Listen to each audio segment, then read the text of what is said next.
Okay, everyone, good afternoon. I'm just going to wait for the numbers. I'll just wait for the numbers to rise here, just to make sure everybody can log in. So let's just have a quick look at that. Okay, here we go. We're just going to give it, say, 30 to 60 seconds. I'm sure there's more than 4 of you. Oh, yeah, here we go. All coming through now. Hopefully, everyone's enjoying the football. Hopefully, everyone's enjoying the weather as well. Lots of interesting things going on at the moment. Okay, so we're just going to give it 10 more seconds and then we shall begin. And we're all itching and raring to go here as well. Okay, it looks like the attendees are stabilizing. Okay, and we shall begin. First of all, a very huge welcome to our special employment webinar, all about menopause in the workplace. And for those of you that are new to our webinars, and there are some new people joining us today, I'm pleased to say, we are, of course, Jones Chase Employment Lawyers, and we act for a number of companies from PLCs all the way through to startups and some fantastic individuals as well. And we have a very high success rate of looking after those that we represent, which is north of 95%. And again, we are truly delighted to have you with us. I'm very pleased to say that we have a guest speaker with us today, Dr. Shazadi Harper, and I will introduce her to you all in a moment. And just in terms of a few housekeeping points for the webinar, if you want to ask us questions, please do. We'd like this webinar to be interactive. You can use the Q&A box. If you want to ask questions anonymously, please hit the anonymous button. Otherwise, you can use the chat function as well. But just do bear in mind, if you are using the chat function, that your name will be displayed and it won't be anonymous. Something else that it's only taken me 12 months to learn this, but if you're using the chat function, there's an option there, either speak to all panelists or otherwise, which is better, you can speak to all panelists and attendees. So if you select all panelists and attendees when you're speaking or typing in the chat box, that's good because other people on the webinar can see what you're saying and it helps us to keep the conversation flowing as well. If you want to speak live, write that into the Q&A box or the chat box and either myself or one of the other team members will unmute you.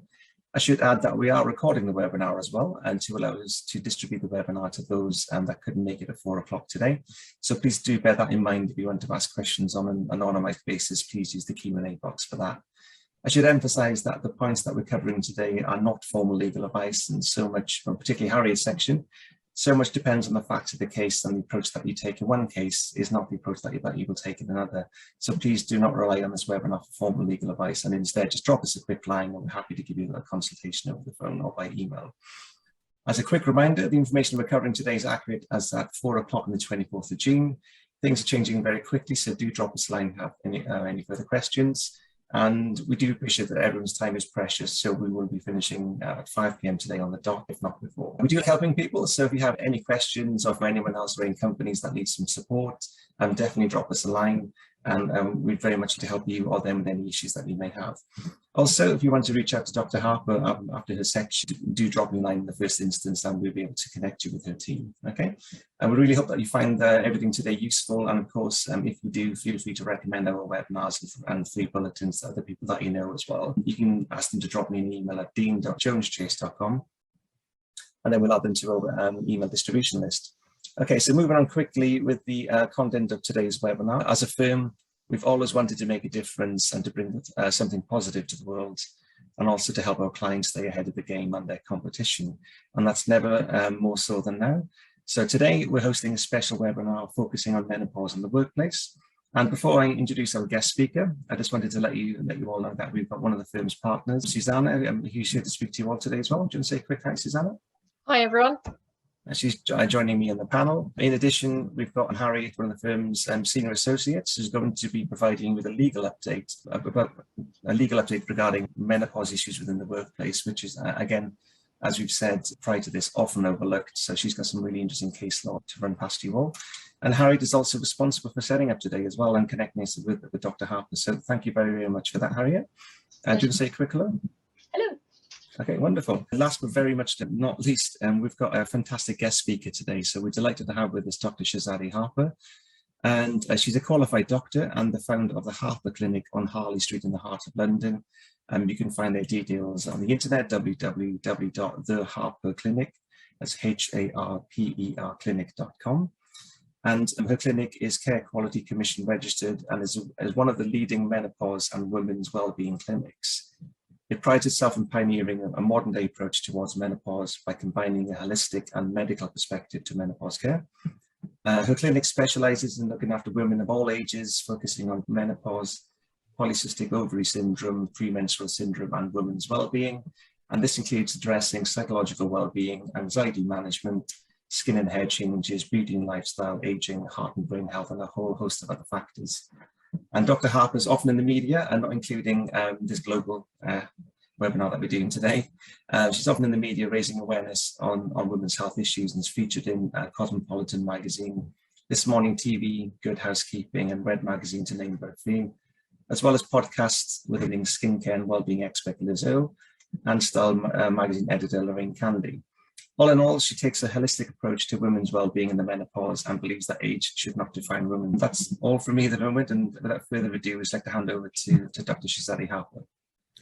Thank you, Dean, for that lovely intro, and I'm really pleased to come and talk to you about menopause and all the stages and well-being around it. What I'd like this to be is as interactive as possible. You're welcome to put your questions in the chat box, and I've got a few slides, and they're really just pointers, just to signpost me and also to highlight a few things. So I'm just going to share my screen. Okay.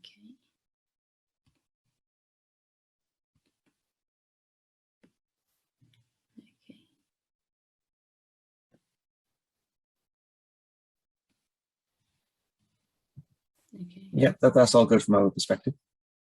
Okay, I'm just going to make it into a slideshow, and then there we go. Play from start. Okay. So here we go. The aim of this webinar is just to understand a woman's menopause journey. And it really is a journey. And I think that's important to understand. It's no sort of quick fix, or it's not a one-day event, but it is a journey which can start very much in her early 40s. So the objectives of today I've just put down is the fact that let's talk about what is menopause. What are the things that we can do, ourselves from a holistic point of view, from a personal point of view, how can we be proactive? And then really, I think, demystify HRT. I think there are lots of myths out there, lots of bad press as well. And I think, so women are often missing out on treatment because they aren't able to make an informed choice because they haven't got the information out there. So let's help you to make more of an informed choice. And also then to look at how maybe your employer can, what are there that employers can do during this stage of life for women? And more so, women are a bigger part of the workplace. Women over the age of 45 are actually the largest growing demographic in the workplace. We are impacting the economy. The other things are, as women rise up the ranks in more senior positions, we need to get more women up there. So helping women, empowering them to have a good menopause around this time in a healthy way, it is essential. So I've just got some definitions here, because I think we hear the word menopause, perimenopause, postmenopause, premenopause, and I think we can all get a bit confused as to what does it all mean, all of this terminology. And I think menopause is often used very much as an umbrella term to cover all of this stage of life. But actually what menopause is when your periods stop, and the average age is 51. And it's what we call a retrospective diagnosis. So once you've not had a period for 12 months and you look back, that's when you went through your menopause. It's important to understand that not everybody goes through it at 51. It's an average. Some women will go through it earlier. Some certain ethnicities, like Southeast Asian women, tend to go through it earlier, 46 and a half, 47. If you've had IVF treatment, you may well go through it earlier. If you're a smoker, you may also go through it earlier, or if you've had no children. And that time leading up to menopause is called perimenopause. Perimenopause technically means around menopause, but we often use it more for that sort of lead-up time rather than afterwards. And this is when women tend to get most of their symptoms, or this is when symptoms start. And sometimes they can come on insidiously, creep up on you. Other times it can be wham bam, and it's almost like they're getting symptoms overnight. And some of the symptoms are things that you may not even considered as part of menopause. And I'll go through some of those a bit later on. And particularly, I think it's those psychological symptoms, which really can affect and impact women in the workplace, and also the lack of sleep. And postmenopause is the stage of life a year after your periods have ended and beyond. I just thought I'd put a few stats up so that we get an understanding of who's out there, and saying that almost 3/4 of all women of menopausal age are working. And as I said before, they're the largest growing demographic especially as we're now having to work until we're 68. And sickness and absence can cost the UK economy over 14 billion per year. So it's essential to keep women well, or just generally people well and healthy in the workplace. And often 1 in 4 women have considered leaving work or going part-time, even getting a demotion, because they have found that their menopausal symptoms are affecting them and impacting them to that degree. Now, this can maybe look a bit overwhelming, but the whole point is that often we think about menopause as just sort of hot flushes, irritable, moody women, but there's so many more symptoms. It's so much more than hot flushes. And initially, a lot of the symptoms can be, as I said before, psychological. If you're not sleep, you may have insomnia, which is a very common symptom that women present with in the early and stages of perimenopause. Anxiety, you may not have ever experienced anxiety before, and here you are feeling more overwhelmed, finding that your coping skills aren't as good. You're also tired because you're not sleeping so well. And one of the things I think that we're finding more and more about is brain fog. The fact that you're finding it hard to remember things, so more forgetful, finding it more difficult to focus, to concentrate. I sometimes have women coming to see me because they're worried about early dementia. But that again is because of these hormonal changes.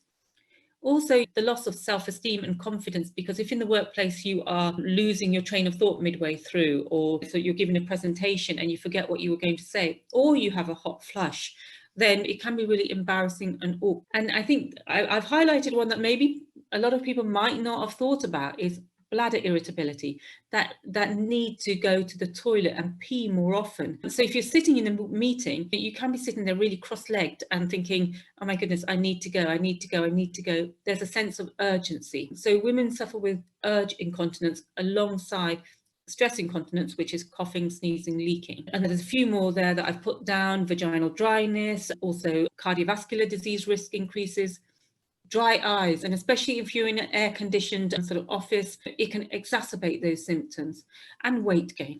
And I think all of these impact a woman's self-esteem and confidence. And the reason behind all of these symptoms is our ovaries, which normally produce the female hormones, are no longer producing them in those quantities. And during perimenopause, hormonal levels fluctuate. So it's not just a nice gradual decline. It can be very much a fluctuant decline. So some days you may feel better than other days. And I think the thing is, there are a number of things out there that you can do for yourself. We know things like alcohol, spicy food, caffeine can exacerbate hot flushes. Sometimes women say, if I exercise, isn't that just going to make my hot flush worse?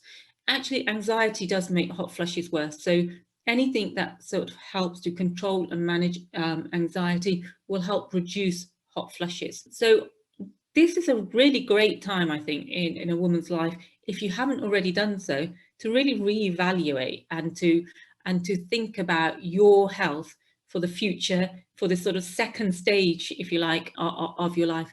And looking at your diet, where is it that you can make changes? Often because we're tired, we may be reaching for the wrong foods, carbs, sugars, refined sugars, a lot of caffeine.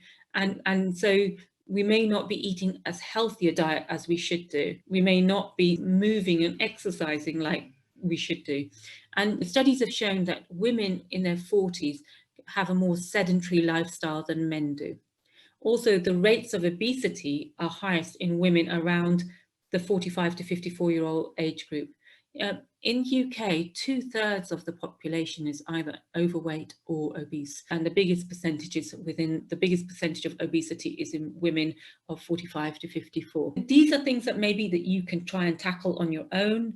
Sometimes you may need to go to support for a doctor, to a nutritionist, because if you're tired, you can often be lacking that motivation and that drive to make those changes. From the workplace perspective, maybe there is somebody within your workplace, a line manager, a well-being champion, or somebody within HR that you can turn to, that you can talk to, just to raise awareness of what's going on with you, and why maybe you're a bit more forgetful, or you're feeling tired, why you need some time out because you're experiencing hot flushes. And then there's supplements.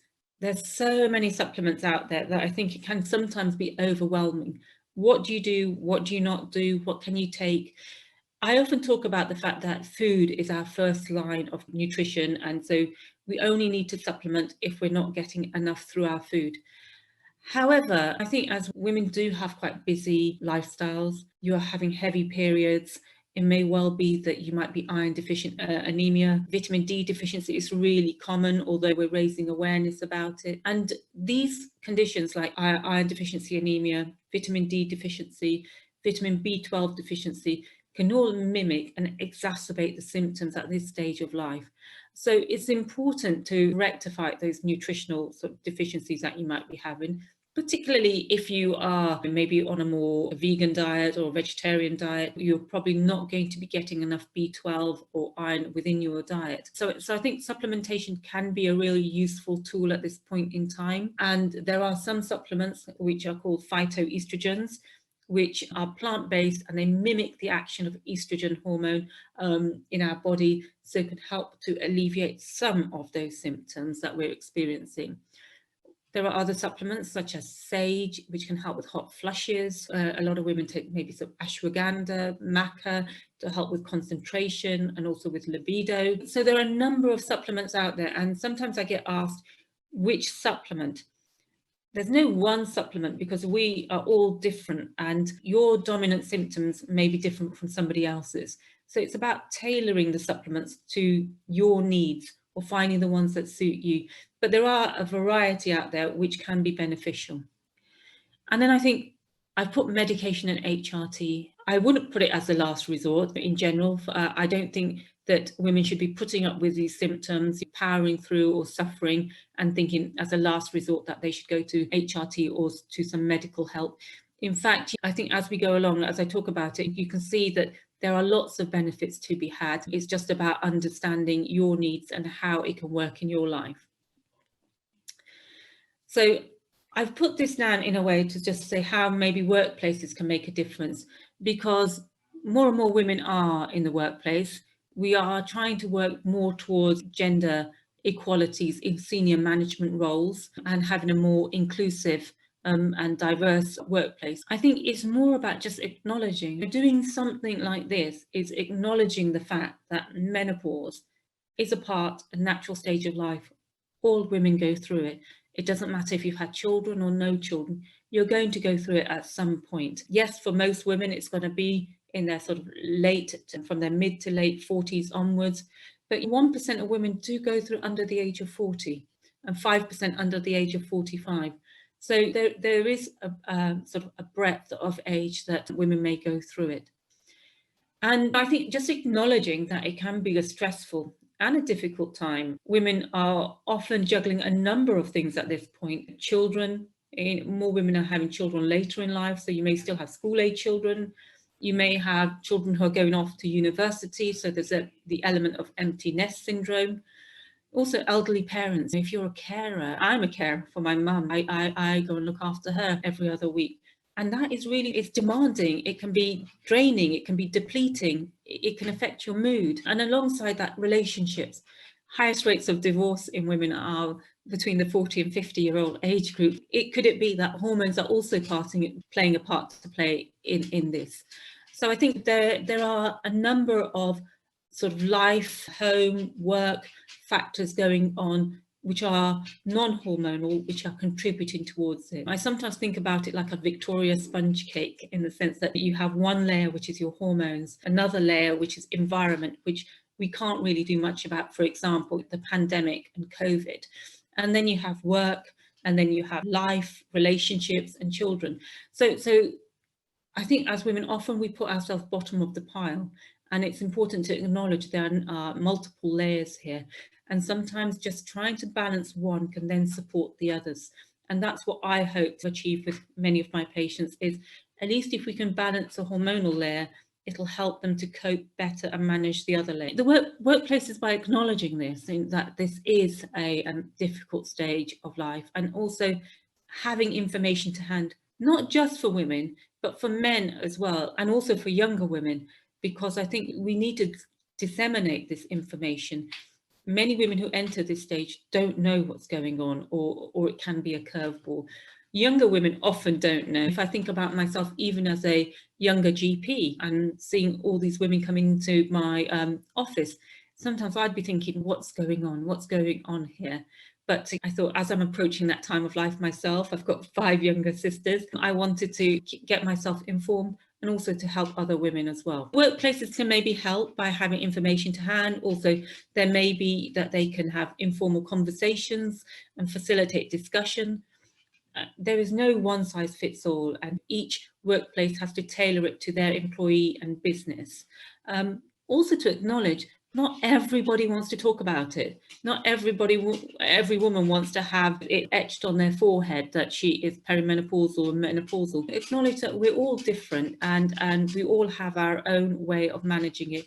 But being aware of it and seeing that sometimes maybe somebody is a bit more tired, thinking about, could we offer her a fan? Just something simple like that. Is there a quiet space that you could create in the workplace that maybe she can go and sit down, pause, think, pass off the hot flush, calm down the anxiety? That might be something that workplaces can offer. And also things like movement classes, like yoga, maybe 20 minutes, half an hour of that workplaces can put on at lunchtimes, or some mindfulness or some breathing techniques. There are a number of things from a holistic point of view women can offer, workplaces can offer women. So I think it's important to raise awareness through training of employees, managers, and we talked about wellbeing champions, but maybe there could be menopause wellbeing champions. The law has also been involved when it's come to some women who are going through menopause, who've gone through tribunals, and particularly these 2 acts which have come in, which are around to protect women and from the point of view of equality and also discrimination. So I think it's important to understand that it's not just an in-house issue. It is something that women may, as more and more are in the workplace, maybe taking their workplaces to tribunals. So it's important to understand that, and also as an employer to ensure that you're not one of those employers, that you are accommodating and understanding towards your. I've talked about a few things here, and I'm talking about HRT, and I wanted to go through that in a bit more sort of detail, because I think hormone replacement therapy often gets a bad press. And what hormone replacement therapy is exactly what it says on the tin. It is replacing those hormones that your ovaries are no longer producing. And I think one of the big things that women think about is the fact that breast cancer, am I going to get breast cancer if I go onto HRT? Now, when it comes to breast cancer, 1 in 8 women will 1 in 7, 1 in 8 women will develop breast cancer in their lifespan. And the risk factors around it are being a woman, getting older, and also family history if you've got the BRCA gene, but only 5 to 10% of women will have that gene. The other factors are things like obesity. One of the ways I try and explain to women to put risks into perspective, to say what could your breast cancer risk be, is at the age of 50, a woman's risk of developing breast cancer is 23 in 1,000 women will get breast cancer over the next 5 years.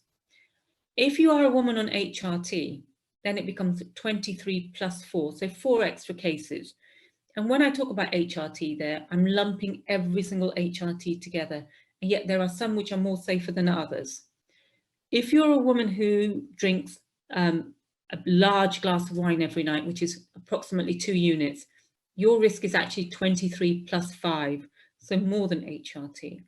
And if you're a woman who is obese, your risk is 23 plus 24. When I explain it like that, and when women are saying, I don't want to try it because of breast cancer, yeah, I'm feeling absolutely rubbish, I'm not sleeping, I'm overeating, I'm gaining weight. I almost look at it like a scale, in the sense of, I can't say to you your risks don't increase, but they increase like this. But if we leave you to the way that you're living your lifestyle at this moment, it may well be that you're not exercising, and somebody who exercises, keeps a healthy body weight, their risks are 23 minus 7.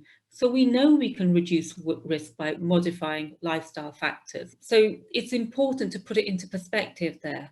And when it comes to HRT, the other things to remember are, it doesn't just treat your here and now. Yes, it's going to help your hot flushes. yes, it may well help you to sleep better and calm your anxiety. But if we look forward to the future, hormone replacement reduces your risk of osteoporosis, it reduces your risk of heart disease, it reduces your risk of dementia, and improves your well-being and your mental health. So there are longer term health benefits from it if it started in what we call the window of opportunity, which is around 10 years from when you have your menopause. And cardiovascular disease, actually, or heart disease, kills 5 to 6 times more women than breast cancer does. So I think whilst it's had a bad press, I think it's because of the studies going back to 2000, 2001, which have now been looked into, and we now know that they were on much older women who are overweight. So, you know, their risks were always going to be much higher. And so we've now re-looked at those studies and looked at the fact that there are many more benefits for women if hormone replacement therapy is started around that time. And I think just to talk about maybe a few frequently asked questions when it comes to HRT, things, can I start it while I still have my periods? Yes, you can within perimenopause. You don't have to wait for your periods to stop. Is there a set length of time for you to go on it? No, you know, there's no 5-year, 10-year rule. It's about you, your symptoms, and reviewing and keeping you healthy, and maybe reducing and changing your dose as you get older. And another common one is, does it cause weight gain? Now, during this stage of life, women do gain weight. Part of it is the aging process because our metabolism slows down. Part of it is our hormones, which have a knock-on effect on other hormones such as insulin. So we end up gaining weight around the middle, and also puts us at a higher risk of diabetes and blood pressure and high cholesterol. Addressing the hormonal imbalance can help actually improve your weight. And I find with most of my patients, initially, you may feel a bit bloated, may have some water retention, but if we get the right balance for you, on the whole, most women don't gain weight. I'm just going to leave it at that for the time being so that we can then talk through some of the questions that maybe have come up. And just to recognise that women's health is important, and menopause is a challenging time, but can be a real call to action for women themselves and also for employers. And I just think in general, I think it's the right time for us to be talking about it, and I think it's getting a lot of exposure at this moment in time. Yeah, I'm very happy to take questions, but I think, Harriet, you're going to go through some of the employment law, yes? Yeah, that was great. Thank you ever so much for that talk. It's incredibly interesting. I think probably, yeah, so far we've had no questions in the Q&A or chat. We've got one here. Okay, so I think we'll run through a few questions now. Harriet can do her section, which puts all of this into the employment law context as well. And so we'll definitely, I think, 1 or 2 quick questions now. Harriet, you can do your section, and then we'll leave some time at the end, because I think with Harriet's section, it will put everything into super clear context that the menopause can cause major issues in the workplace. And I'm not going to spoil Harriet's section by saying exactly what. I'll leave it to that. But we have had a question in, and this is from Mel. And Mel is saying, when prescribed HRT by the NHS, how much is it possible to prescribe based on your own hormone levels as opposed to a more off-the-shelf product? And how is this typically assessed or tweaked? Would you like me to read that question again? Or No, I mean, so on the NHS, the NICE guidelines, the National Institute of Clinical Excellence, which sort of doctors and healthcare professionals use as guidelines, they say that if you're over the age of 45 and you've got symptoms, you don't need to have blood tests and you can be started on HRT.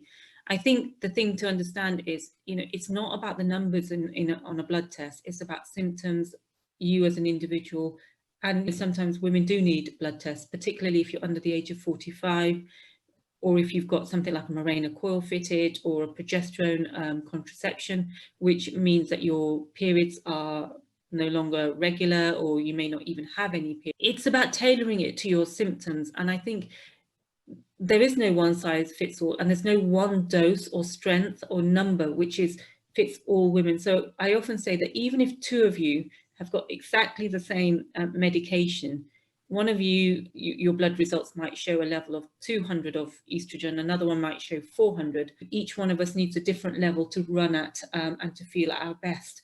So it's not an exact science. It is about individuals, metabolism, what they need, how the symptoms are impacting. And I think with GPs, maybe it's a little bit difficult because they don't have as much time to go through it and maybe tailor it specifically to you. Okay, fantastic. So thank you for the answer. Susanna, anything to add? No, I'm happy to wait until the end. And sounds good. I've got some questions as well coming up. Harriet, over to you to explain the employment law side of all of this. Lovely, thank you, Dean. So yes, thank you, Dr. Harper, for the really good understanding of what menopause is, how it can impact us, and an idea of how employers can. I wanted to just look at the legal side a little bit more and look at 3 tribunal cases that there have been over the last 10 years or so. So you can see how do these issues manifest themselves when things don't go very well in the workplace. So menopause itself is not a protected characteristic under the Equality Act. However, the Employment Tribunal case law does demonstrate how an employer's treatment of staff who are undergoing the menopause can potentially give rise to discrimination at work. The cases I'm going to look at are first instance decisions, and they're not binding, therefore, on future employment tribunals, but they do demonstrate that employers need to be aware, at least, of the risk of discrimination claims arising from the way they treat women experiencing the symptoms of menopause at work. So the first case is Merchant and BT PLC, which was in 2012, and this was a claim for direct sex discrimination. I'll just quickly run through the facts, because I think it's quite interesting to look at the facts of these cases. So Miss Merchant had informed her manager that her menopause affected her concentration, and her GP offered evidence outlining her symptoms. And Ms. Merchant's manager subsequently dismissed her for poor performance without any medical investigation into her condition. And this was actually in breach of BT's own performance management policy, which said that medical advice should be sought if that issue was raised. And instead, he made the mistake of relying on his own experience and beliefs about the menopause based on his wife having undergone it. So he didn't take into account her own evidence or seek the advice that he should have done.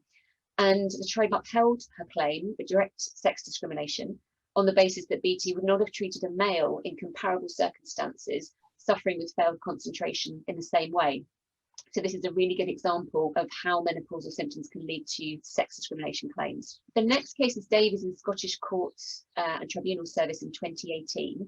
And this case was brought on the basis of Section 15 Equality Act, discrimination arising from a disability. So a very different angle. Here, the employee worked as a court officer. She was perimenopausal and she had significant symptoms. She'd been prescribed some medication and she kept the granulated medication in her desk to be dissolved in water. And when she briefly left the court, 2 male court users were then seen drinking water. Her jug had been emptied and she reached the conclusion they'd been drinking her water. And she spoke to them and explained that they were drinking her medication, in which point one of them got rather angry and kicked off rather. And the court undertook a health and safety investigation, followed by disciplinary investigation. And they concluded that she hadn't shown any remorse, she hadn't shown the values of the organisation. She later amended her story to say because her water was pink, she was mistaken as the men had been drinking clear water. But nonetheless, she was dismissed for gross misconduct, despite an occupational health report that confirmed that she had perimenopausal symptoms which affected her memory and her concentration. So in this case, the employer had failed to take into account the evidence of the impact that menopause had with regard to her behaviour and concentration. And she successfully claimed unfair dismissal and discrimination arising from disability. So in this case, and as we've heard, it can be different for many different women, but here she suffered from depression, gynecological issues which resulted in heavy bleeding, anemia, and she was perimenopausal. And in this case, the tribunal accepted that these conditions amounted to a disability under Section 6 Equality Act. Obviously, that's going to be very fact specific. And here the tribunal held her dismissal was because of conduct arising from her disability, because her perimenopausal condition caused her to be forgetful and then confused about whether she'd taken the medication and put it in the water. And her employer was unable to justify the treatment as being a proportionate means of achieving a legitimate aim. So it's a really good example of a case which leads to a disability claim. And she was reinstated and she got £14,000 lost pay and £5,000 injury to feelings. The last case, A and Bonmarché from 2019, we've got a different claim for discrimination. This one is age and sex discrimination. So it shows how many different types of discrimination claim can arise from menopause, people have going through the menopause. In this case, the claimant was a senior supervisor She'd worked there for a long time. Her manager started a bullying campaign, ridiculing her as she was going through the menopause. He called her a dinosaur, and he encouraged other staff to laugh at his comments.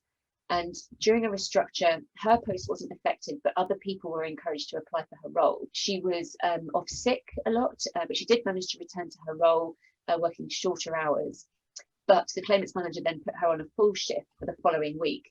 So she resigned. Sadly, she suffered a complete breakdown due to the harassment and the bullying, and she succeeded in a claim for age and sex discrimination. So obviously this case is again quite different. It's quite an extreme example of someone being really bullied and harassed because of their age and what she's going through. And here she was awarded £18,000 for injury to feelings because it was quite serious bullying and harassment. So those are, we've seen age, sex and disability type claims. There could be other types of claims. So you could have a failure to make reasonable adjustments claim. And also you've heard about the types of adjustments that employers might be able to make, and I'll come on to that in a second. If staff do complain about discrimination and they're treated less favourably, obviously this could give rise to victimisation claims. And you could have claims for indirect discrimination.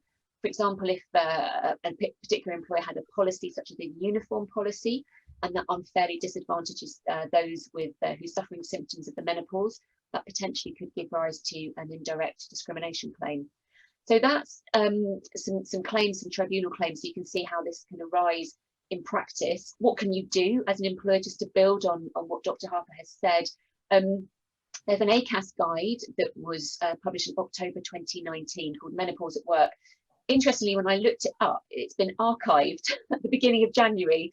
I don't know why it's been archived. That's slightly strange, but you can still find it if you Google the ACAS and menopause, it does pop up. But this guide provides guidance for employers and workers about how to handle menopause-related issues. And amongst other things, it recommends that employers should put in place a specific menopause policy. We did have a question prior to the webinar about putting in place menopause policies. And in this, you can set out how staff can raise issues relating to menopause and how these issues are going to be handled when they're raised. And I think having a menopause policy in place is really important because it can really confirm your commitment as an employer to constructive, open, honest conversations about the impact of menopause, and also to indicate what types of support might be available. And obviously, if you're interested in getting help with a menopause policy, obviously that's something that we can help you with. But the policy can look at what kind of reasonable adjustments could you make, or just physical adjustments. For example, temperature control, providing an electric fan, access to rest facilities, as Dr. Harper has mentioned. So you might want to offer flexible working, more frequent rest breaks, potentially changes to work allocation. So there's lots of things that you could do with adjustments, even if you don't necessarily think someone might be disabled in the Equality Act. It's obviously just to make life a bit more comfortable for women. And obviously you might want to refer somebody to an occupational health doctor to get some medical advice. Obviously, one of the tribunal claims we looked, they didn't seek any medical advice. They dismissed because of her lack of concentration, and obviously that was a successful tribunal claim. So if in doubt, get some occupational health advice to help better understand what adjustments or support might help alleviate somebody's symptoms. So just to finish, I think given the discrimination risk outlined, I would advise employers to consider including information about the menopause in any workplace equal opportunities training. Or indeed offering staff training a bit like this specifically deals with menopause. And I think this is particularly important for line managers and HR professionals who may be having to deal with these issues and helping women in the workplace to get through them. And what I wanted to say. That's great. Thanks so much, Harry. I've got 5 things that popped into my head as well. Just on your section, Harry, constructive dismissal could be an issue as well, depending on how the employer behaves. That's one of the cases, when the woman was bullied and harassed. Yeah, exactly. And I think we'll have a bit of a discussion about raising awareness at the end of this as well. We always do try to cover questions that come in prior to the webinar. And Harry, you've just covered Sam's question about having a menopause policy, and the answer is yes, we totally recommend it. I don't know who out there will be our first client to get us to help you with one. You never know, but it's something that we can do.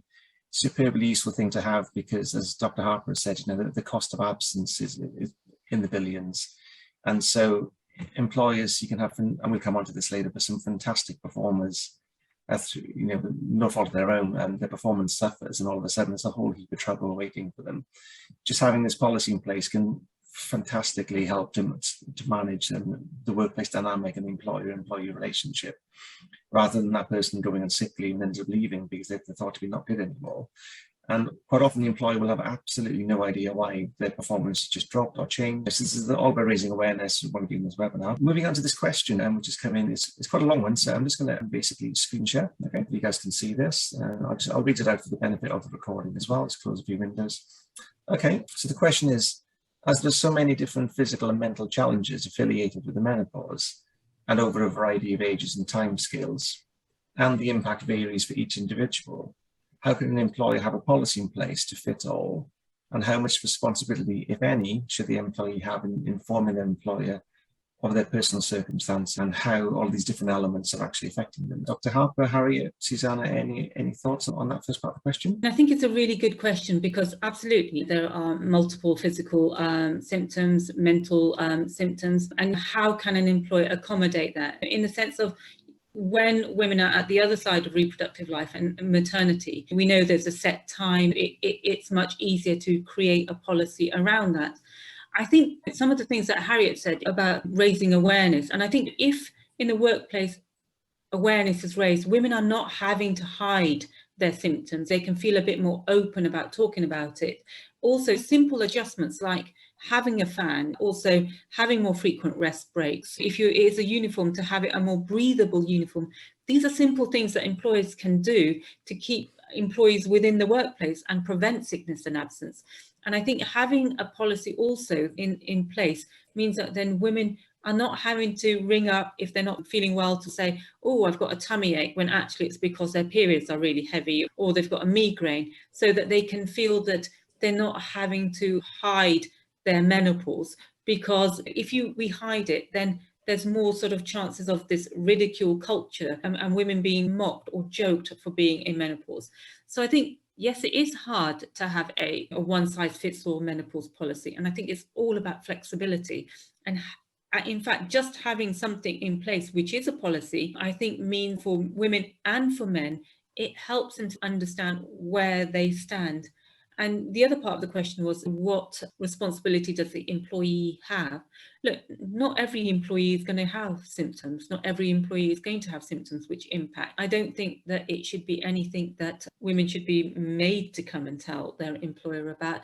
But I think if there was an open culture, then I think she would be more likely to talk to somebody within her HR, within her team, to explain maybe why she's been a bit more forgetful, why she's feeling tired, why she doesn't feel quite up to this.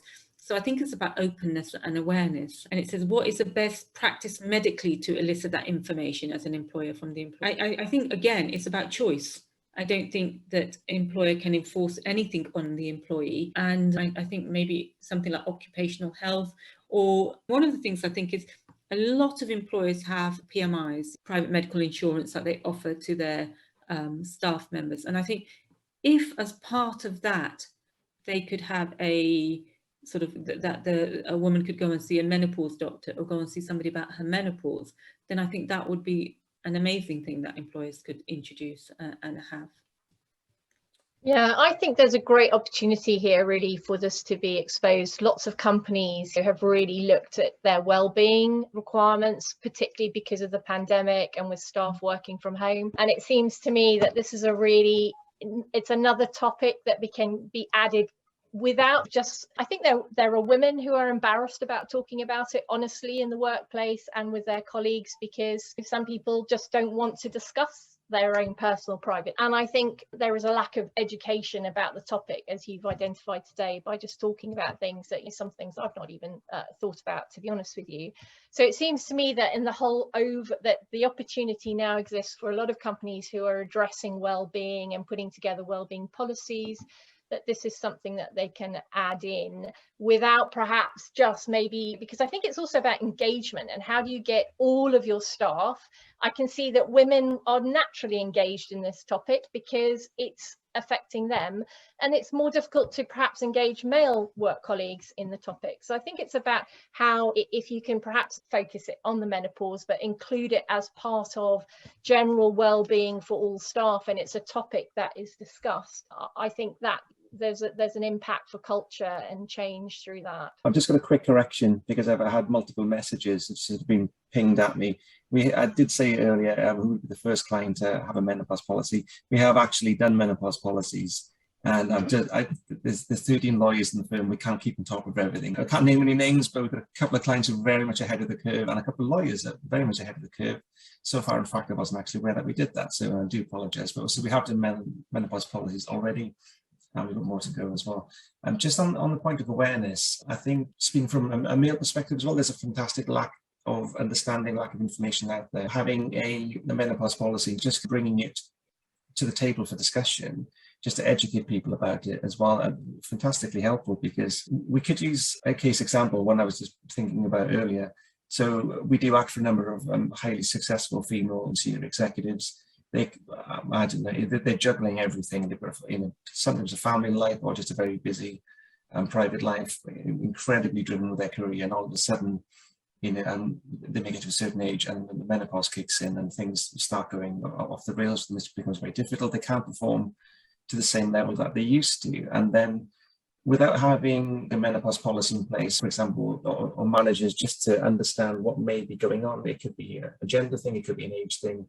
It could be just an ignorance thing, people may not be aware. In these cases where the performance is falling below the exceptional standard they've set themselves, what do you think the best thing to do? What are the top 3 things that employees could do, Dr. Harper, do you think, in these circumstances? I do think to go and see a doctor to help them to seek medical advice. I see a number of women, like you've just said, who are seniors, who are excelling in their careers. And often the reason that they come is the lack of sleep and the brain fog and the forgetfulness. But the thing is, because they're so good at their job, they're just about keeping their head above water, and no one's really quite seeing that how they are having to work really hard. They're frantically paddling underneath and they're getting away with it. But internally, they're starting to lose their confidence because they're thinking, why am I having to work so hard to achieve something that they could do 5 or 10 years ago so easily? So I think the fact, as part of workplaces, if there is access to any kind of healthcare, or if there is somebody that the workplaces can offer their female staff, maybe an appointment or going to see a healthcare professional, I think the earlier the better, because then she's back on track. And before I think some of the mental health changes that happen, that loss of confidence, that flatness in mood, that depression, because she suddenly thinks, what's the purpose of me? A lot of women talk about how they're having to reprove themselves again at this point in their life. So I think workplaces, maybe, I don't know how many of them, or how often you do maybe appraisals or just catch-ups with your female staff, but I think it's something like that, and then but offering them almost a route that they can go down to seek help. Accommodating that need would be, I think, amazing if employers could do that. And so we keep mentioning policy, but I think that's the way to do it. It's just to have that part of the company, it gets built into the company's structure and ethos. The company is aware of the menopause and is prepared to take steps to deal with it. And so as ever with the employer-employee relationship, it's always 50-50. And I think employers have a duty culturally to have an open door policy about all of this. Some companies, it's difficult to change. We get some fantastic HR contacts who come into companies a more different way, and they have to really fight it to get the culture to change. But it just takes one good person within an organization to make that change and to get this on the radar for managers to understand what may be going on. And then the other part of it is, of course, is the employee. I think if the employer isn't aware of what's happening, then things will just carry as normal. You have to have, people have to stand up for themselves and say, okay, look, I'm not feeling great at the moment, and this is why. But I think if menopause can be normalized a bit more, take away some of that taboos, take away some of that stigma, then I think women would be more forthcoming to say, look, I'm a perimenopausal woman, or I'm a menopausal woman. But considering, I think, the fact that it is something still looked down upon in a negative way, or that you're an old crone, or you're dried up, or you're past it, I think if we could just normalize it as part of something which is just part of life, then I think somebody may come up and talk about it just the same as saying, look, I've got a headache. Yeah, and obviously you can't name any names, but have you had experience of people come to seek treatment from you, or probably at the same time having a breakdown, incredibly stressed? But it very much is a hormonal breakdown. I've seen, even when I worked as a GP, when had patients which I've seen for years and years, and suddenly no sleep, mood, anxiety, it literally is a breakdown. And unfortunately, when I was a junior doctor, one patient ended up being admitted to a psychiatric hospital for 2 nights before she came out. And I think it's that, and yet what it is, all of these changes are going on, nobody's aware of it, and she's not even aware of it, really. Mm-hmm. Yeah. That's great. It's 5 o'clock, but we can run over by a couple of minutes. Is there anything that you'd like to add? I don't think so. I think we've probably said it all. So, no, we're all good. Yeah, Dr. Harper, thank you ever so much for that presentation. Thank you, Harry and Susanna, as well. That was great. I really enjoyed it. Some comments coming through. One from Sarah saying, thank you, very helpful presentation. I did promise I wouldn't do this, but you mentioned it earlier. I'm going to say it anyway. And Dr. Harper, you're about to release a fantastic book. Oh yes, I am. Here we go. I feel like here I am doing my little advert. It actually comes out in July the 22nd, and I only received mine yesterday as an author's copy. And it's called The Perimenopause Solution. It's addressing health, lifestyle, as well as nutrition. And really, it's for everyone. And I really want all women in particular to be aware of it, and younger women as well, so that they knew what to expect and where to go to seek help, because truly it can be a really new beginning and a successful beginning in your life as well. So yeah, so that's my book. Well, fantastic. And just finally, if anybody wants to get in touch with Dr. Harper directly, drop me a line, obviously, or I should say or go via her team completely, www.harperclinic.com. The Harper Clinic, Dean. Sorry, yes, the Harper Clinic, THE, harperclinic.com, my apologies. And just a quick reminder that the information we've covered today is accurate as of the 24th of June 2021. And just thank you very much for attending. And yeah, we really hope that this will help to, as it's coming through in the chat, in normalizing a very important topic and just basically making the world a better place. It sounds very cheesy, but that's absolutely part of the firm's entire mission statement. So thanks once again, everyone. And then there'll be a recording available on the web now within about 7 days as well. Okay, so that's all from us. Thank you very much and take care. Bye-bye. Bye. Thank you, Dr. Harper. Thank you.